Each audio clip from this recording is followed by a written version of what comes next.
5월 1일부터 본문이 사도행전 말씀으로 바뀝니다. 오늘 4월 30일이죠. 조금 하루 일찍 서둘렀습니다. 그게 좋을 것 같아서요. 자, 1절 한번 보세요. 1절 보면 사도행전이라고 하는 이 글을 받은 수신자가 나옵니다. 1절 보면 누가 나와요? 우리가 알아듣지 못할 어떤 고유 명사가 나오죠. 데오빌로여라고 하는 사람이 사도행전이라고 하는 이 편지를 받게 됩니다. 데오빌로라고 하는 사람, 데오빌로라고 하는 뜻은 뭐냐면 하나님을 사랑하는 사람이라는 뜻이에요. 그 원어 그 뜻대로 보면. 그래서 많은 성경 주석가들은 이 데오빌로가 누구냐? 그래서 개종한 지 얼마 되지 않은 로마의 고급 관리일 것이다, 이렇게 생각을 해요. 그런데 그렇게만 보는 사람도 있는 반면 또 다르게 어떤 주석가들은, 제가 아까 데오빌로가 어떤 뜻이라고 해서 하나님을 사랑하는 자라고 그랬잖아요. 그러니까 이 말뜻 자체가 하나님을 사랑하는 자이기 때문에 로마 제국 내에서 이제가 어떻게 예수님을 믿고 초신자가 된 어떤 이방인 출신 신자들을 가리킬 것이다, 이렇게 얘기를 해요. 자, 두 가지 다 맞는 전 해석이라고 생각을 하는데, 자, 1절 보면 다시 뭐라고 얘기합니까? 데오빌로여 그래 놓고 어떤 말이 따라 붙어요? 내가 먼저 쓴 글에는, 이게 뭐냐? 예? 내가 먼저 쓴 글이 어떤 글이냐면, 여러분 이 사도행전을 기록한 저자가 누구냐면 누가라고 하는 사람입니다. 이 누가라고 하는 사람이 여러분 써내려간 복음서가 하나 있어요. 이게 뭡니까? 누가복음이에요. 사도행전 쓰기 전에 누가복음이라고 하는 복음서를 누가가 기록을 했습니다. 우리가 누가의 이 직업이 뭐냐면 의사라고 하는 것을 언뜻 들어 알죠. 자, 이 누가가 데오빌로에게 자신이 먼저 쓴 글인 누가복음을 이제 상기시키고 있는 거예요. 내가 먼저 쓴 글, 그 누가복음에는, 여러분 누가복음이 어떤 글입니까? 1절 중반에 보면 쓴 글에는 어떤 일이 나와요? 1절 중반부터 2절까지 보면 어떤 일이 있습니까? 한번 읽어보세요. 무릇 예수께서 행하시며 가르치시기를 시작하심부터 그가 택하신 사도들에게 성령으로 명하시고 승천하신 날까지 이를 기록하였노라.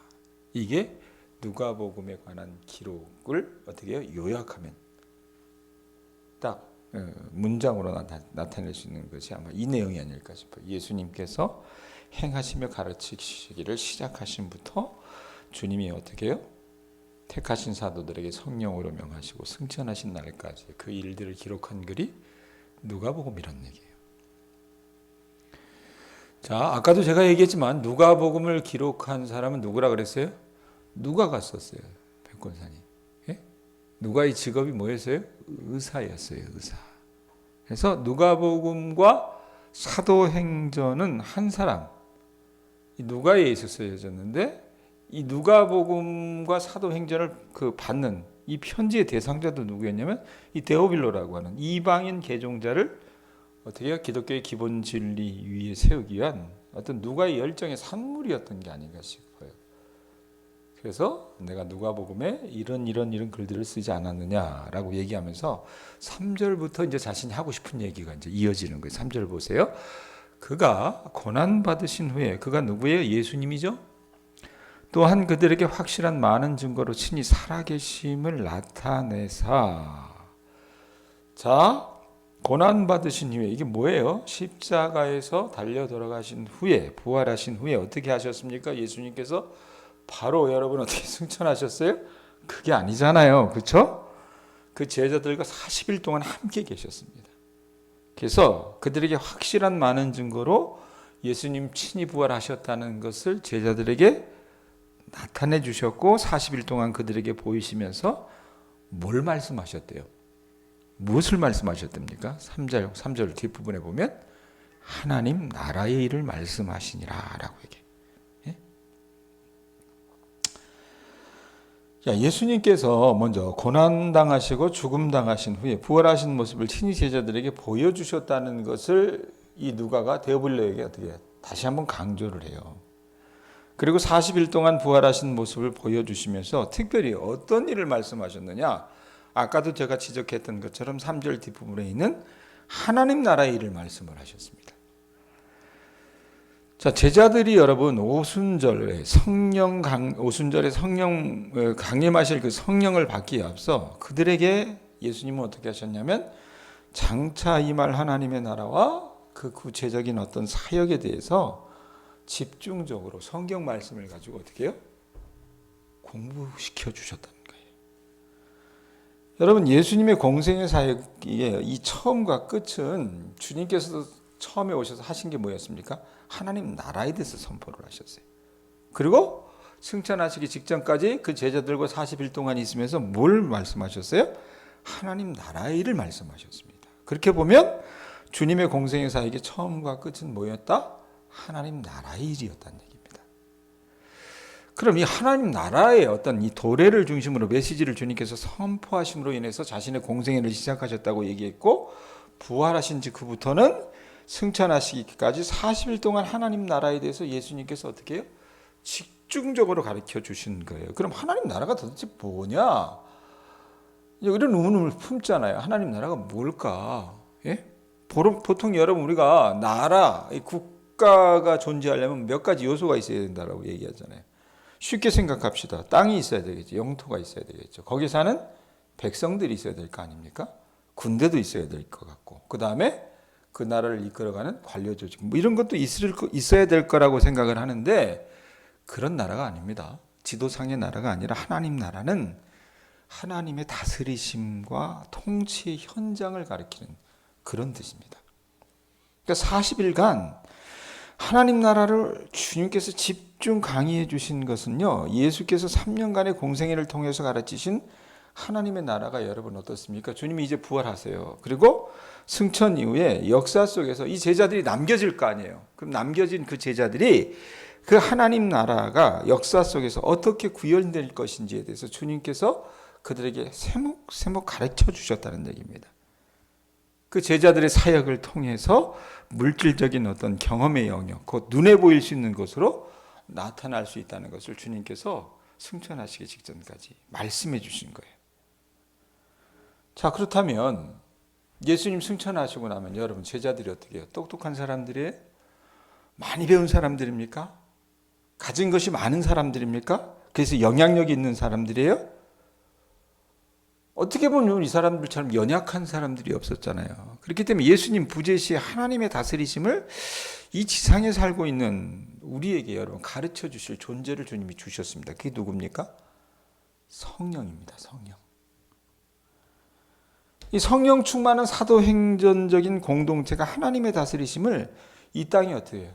실현하도록 위임받았다는 것을 주님께서 말씀해 주고 계시는 거예요. 그러면서 오늘 이제 제가 이 말씀 준비하면서 제일 이렇게 눈에 와닿았던 말씀이 사실은 4절이었어요. 4절 한번 읽어보세요. 같이 한번 읽습니다. 시작. 사도와 함께 모이사 그들에게 분부하여 이르시되 예루살렘을 떠나지 말고 내게서 들은 바 아버지께서 약속하신 것을 기다리라. 자, 예수님이 분부하셨대요. 옛날 말이죠. 분부. 당부보다도 어떻게 해요? 더 높인 말이잖아요. 그죠? 간곡히 어떻게 부탁하신 거예요. 승천하시기 직전에.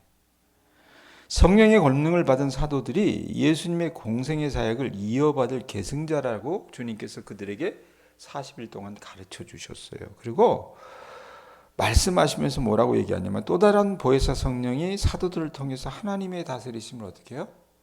이어가실 것이라고 약속을 해주셨어요. 그런데 주님이 여러분 이 제자들에게 어디를 떠나지 말라 그래요? 거기 보면 어디를 떠나지 말라 그래요? 예루살렘을 떠나지 말라고 얘기합니다.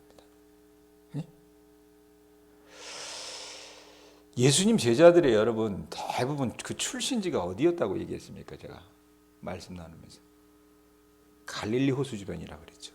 갈릴리 호수하고 여러분 예루살렘하고는 거리가 떨어져 있습니다. 갈릴리 호수는 여러분 어떤 식으로 생각하는 우리나라로 얘기하면 전라도 땅 정도로 생각을 하시면 돼요. 변방이에요, 변방.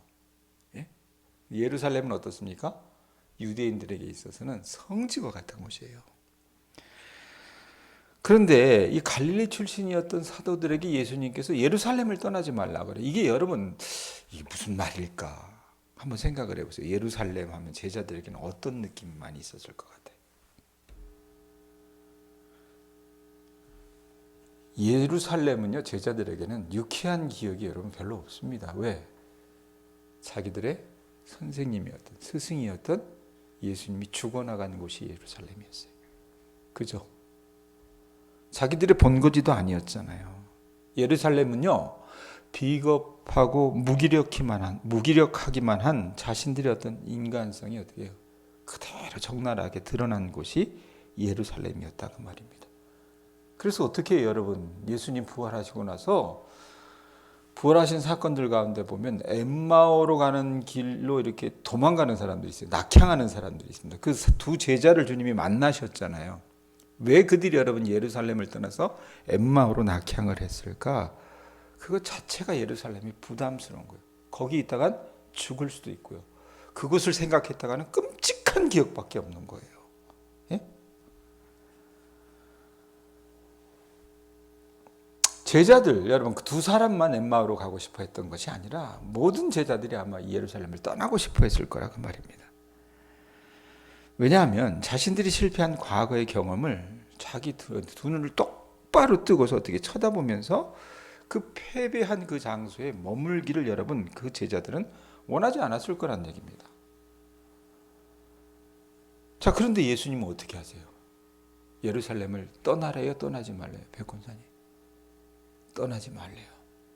남현숙 권사님 예루살렘을 떠나지 말래요. 왜 그럴까? 예루살렘은 여러분 제자들에게 패배와 절망의 자리라고 그랬잖아요. 우리에게도 그럴 수 있다는 얘기입니다.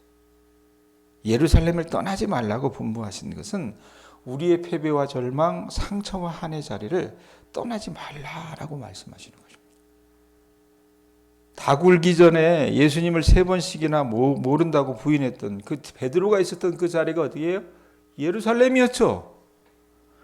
그 자리에서 떠나지 말고 의로우신 예수님이 무력하게 죽어가는 그 처참한 그 광경, 그 패배의 기억을 떨쳐내지 말고 그것을 어떻게 해요? 그대로 품고 그대로 인정하고 간직한 채에 어디에 남아있으래요? 예루살렘에 머물라고 얘기하는 겁니다.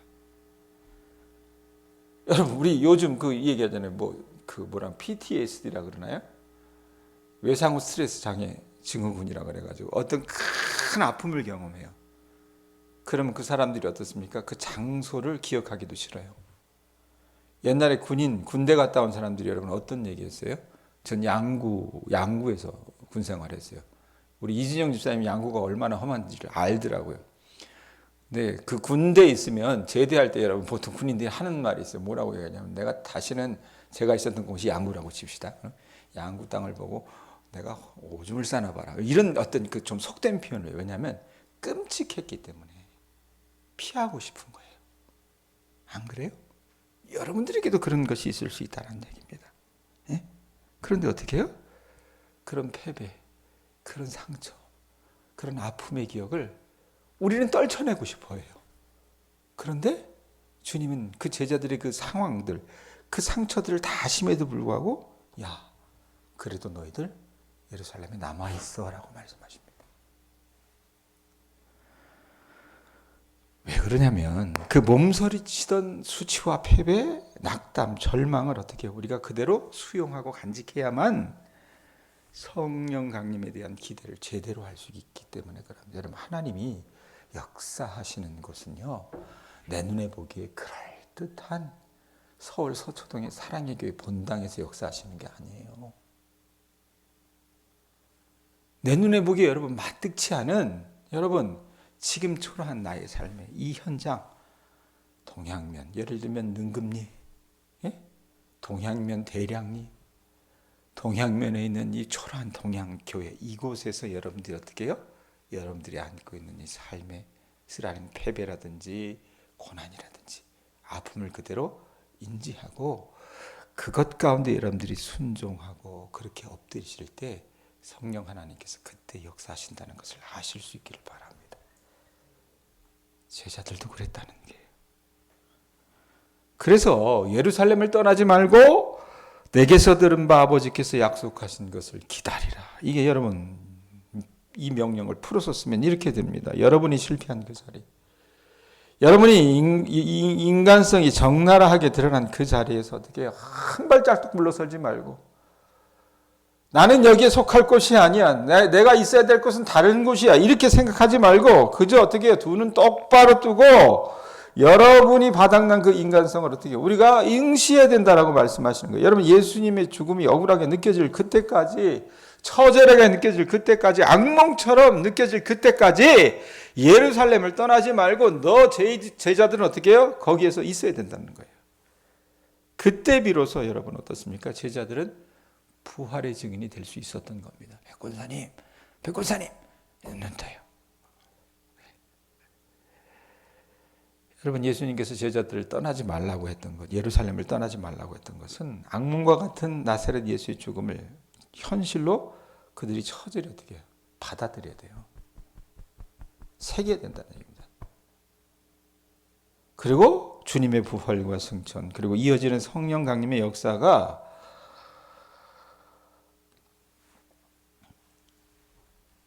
그들에게 새겨질 때 참된 감동으로 이어질 수 있기 때문에 이런 말씀을 하신 게 아닐까 싶어요.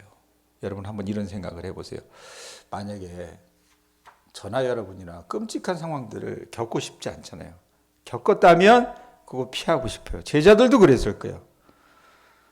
그 제자들이 예수님을 배반하고 도망친 그 기억을 가지고요, 만약에 예루살렘을 떠나가지고 땅 끝에 가서 만약에 자리를 폈다고 합시다. 나 이제 새롭게 살 거야. 주님한테 미안하지만 나 그냥 이곳 갈릴리에서 살 거야. 이렇게 한들 여러분 무슨 희망이 있었겠어요? 무슨 희망이 있었겠냐 그 말입니다. 네? 내가 여러분 설령 음부에 내려가서 내 자리를 펼지라도 예수님을 배반한 그 기억은 그 사람들을 끝까지 따라다녔을 거라 그 말입니다. 그래서 어떻게 주님께서 패배한 그 베드로를 갈릴리까지 쫓아가시지 않았나 싶어요. 사랑하는 교우들이요, 우리가 예수를 믿는 우리들은요, 아무리 급해도 참된 교훈을 얻지 못한 채 예루살렘을 떠나서는 안 됩니다. 우리의 예루살렘 성에 저나 여러분이나 머물면서 내 자신의 옛자랑과 처지가 십자가에 못 박히는 그 근본적인 그 개인 구원 경험을 거치지 않은 채로 우리가 여러분 하나님 나라의 일에 동참할 수 없다는 얘기입니다. 저나 여러분이나 이 새벽 예루살렘을 떠나지 말라는 예수님의 그 분부를 가슴속에 좀 새겨보실 수 있었으면 좋겠습니다.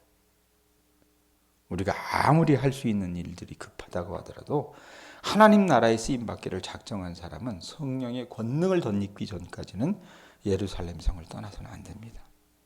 그러면서 5절에 어떤 말씀이 있어요? 요한은 물로 세례를 베풀었으나 너희는 몇 날이 못돼요? 어떤 성령, 무슨 세례를 받는데요? 성령으로 세례를 받으리라. 예? 자, 말씀 정리합니다. 오늘 원래 순서대로라면 그냥 메리 성경으로는 1장 1절부터 11절까지가 한 묶음이었어요. 근데 그 중에 제가 앞에 부분을 떼버린 거예요. 설교 준비하다가. 여러분, 예루살렘을 떠나지 말라라고 하는 이 메시지를 다시 한번 여러분들 마음속에 저나 여러분이 좀 새겨보셨으면 좋겠습니다. 설교 전하는 이 최 목사는요, 우리 교우들 여기 앉아있는 사람들 가운데 제일 어립니다. 제 아내보다도 저는 늦게 태어났어요. 몇 달. 한 달 정도 늦게 태어났나? 근데 한국 사람들 같은 여러분 이 연공서열이 분명하잖아요. 그러니까 나이 드신 분들 같은 성도들의 눈에 보기에는 제가 애송이로 비춰질 수도 있습니다. 그럴 수도 있죠. 그런데 우리네 경험이라고 하는 것이 꼭 나이로만 국한할 수는 없다라고 생각합니다. 이렇게 말씀드린 이유는 저 자신도 제가 이제껏 살아오면서 52년 동안 하나님은요, 저한테도 그렇게 하셨던 것 같아요. 제가 떠나고 싶어 했던 이 상처 가득했던, 어둠이 가득했던 그 예루살렘을 떠나지 말라고 하실 때가 대부분이었던 것 같습니다. 내가 이 진전 넌덜머리가 나는 학교 다닐 때도 그랬고요. 고등학교 다닐 때 그런 표현 써서 미안해요. 내가 다녔던 고등학교는요, 똥통 고등학교라 그랬어요. 그냥 하도 애들이 불량하니까 공부도 안 하고. 그런 학교를 하나님이 어떻게 해요? 다니라고 하셨어요. 장학금 주니까 다녔죠. 장학금 3년 동안 주니까. 근데 싫은 거예요. 싫은 거예요. 저는 제 가정이 싫었습니다. 무능한 아버지가 싫었고요. 날마다 그 무능한 아버지를 들볶는 그 엄마가 싫었습니다. 진절 런덜머리가 났어요. 저는 제가 섬겼던 그 교회들이 어느 때는 싫었습니다. 왜냐하면 여러분 오래돼서 좋은 건 제가 그래 술하고 골동품하고 친구밖에 없다고. 교회도 오래되면 여러분 사람들이건 교회건 낡아요. 낡아서 좋을 건 없잖아요. 사람들이 사고방식이 낡아버려요. 그러면 정말 하나님의 말씀, 하나님의 통치가 이루어져야 할 그곳이 무슨 유교, 향교를 믿는 사람들도 아닌데 꼭 그 모양 그 꼴이 돼버려요. 그러면 제 안에 어떤 마음이 있었냐면 저것이 교회인가? 이게 교회인가? 이런 생각을 수도 없이 했었어요. 근데 하나님께서 저에게 말씀하신 건 뭐냐면 그것을 떠나지 말라고 말씀을 하셨어요.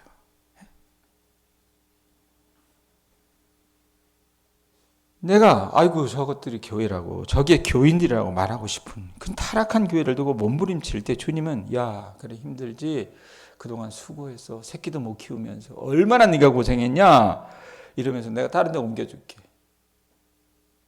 딴 데 가라. 이게 아니라 실패를 경험하고 내가 다른 어느 것보다도 두려움에 사로잡힐 수 있는 그 상처 현장에서 그 현실을 받아들이고 먼저 어떻게 해요? 순종하기를 원하셨다고 말입니다.